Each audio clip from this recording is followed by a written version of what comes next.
Jawa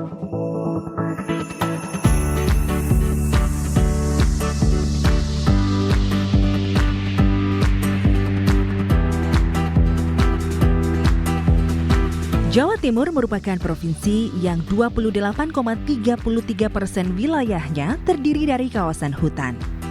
Ditambah dengan hutan rakyatnya sebesar 12%, sehingga total mencapai 40%. Hal ini cukup baik karena sesuai Undang-Undang Kehutanan Nomor 41 Tahun 1999 dan Undang-Undang Cipta Kerja, luas kawasan hutan dan tutupan hutan minimal 30% dari luas daerah aliran sungai atau pulau dengan sebaran secara proporsional. Untuk itu, selama 4 tahun kepemimpinan Gubernur Jawa Timur Khofifah Indar Parawansa, Dinas Kehutanan Jatim berhasil memanfaatkan potensi hutan untuk kesejahteraan masyarakat. Peningkatan ekonomi dari hasil hutan pun meningkat setiap tahun di angka 12.141 miliar rupiah. Keberhasilan kinerja Dinas Kehutanan Jatim ini juga dibuktikan dengan semakin meningkatnya jumlah perhutanan nasional di 19 kabupaten kota di Jatim. Bahkan perhutanan sosial di Jatim merupakan yang terbesar di Pulau Jawa. Setiap tahun, jumlah penerima SK Perhutanan Sosial di Jatim terus meningkat. Tahun 2022, penerima SK Perhutanan Sosial sebanyak 347 unit dengan luasan lahan 176.150 hektar dan jumlah penerima SK 120.990 kepala keluarga. Tahun 2023 naik menjadi 380 unit penerima SK dengan luasan lahan 188.371 hektar dan 129.627 kepala keluarga penerima SK Perhutanan Sosial. Ini dari sisi kuantitas jumlah SK, jumlah KK, dan jumlah luasan. Seperti apa kualitasnya?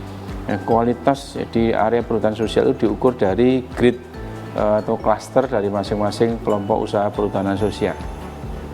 Sebagaimana pernah kita laporkan beberapa media bahwa kelompok usaha perhutanan sosial di Jawa Timur ini dari data 2019 sampai dengan saat ini telah berkembang sekitar 765 kelompok usaha perhutanan sosial, dan dari 765 itu ada beberapa yang sudah kelasnya platinum. Itu mereka artinya sudah bisa ekspor. Meningkatnya perhutanan sosial di Jatim ini juga diiringi dengan meningkatnya kelompok usaha perhutanan sosial atau KUPS. Hingga saat ini sudah ada 765 kelompok usaha perhutanan sosial dari berbagai kelas di Jatim yang sebagian besar berhasil melakukan ekspor ke luar negeri, baik ke Amerika, Australia, Mesir hingga Meksiko. Komoditi hasil hutan yang diekspor diantaranya kopi dari Kabupaten Jember, Jombang, dan Madiun, serta tales beneng rajangan daun dari Kabupaten Lumajang, Jombang, dan Kediri. Produk-produk hasil hutan ini juga sudah berhasil menguasai pasar domestik maupun pasar lokal di Jawa Timur. Sementara dari aspek ekologi, tutupan lahan dan hutan, Dinas Kehutanan Jatim juga aktif melakukan berbagai gerakan sedekah oksigen dan pengurangan emisi gas rumah kaca. Seperti Festival Mangrove yang sudah digelar 5 kali di beberapa daerah di Jawa Timur.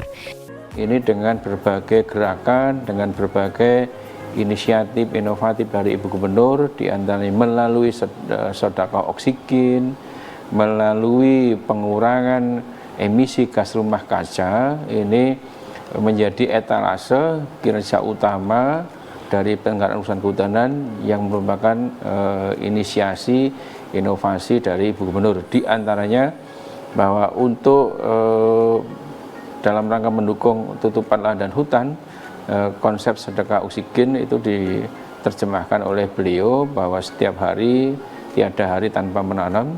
Kemudian sejak usia dini itu diharapkan bisa menanam, dan setiap orang Jawa Timur itu diharapkan bisa menanam.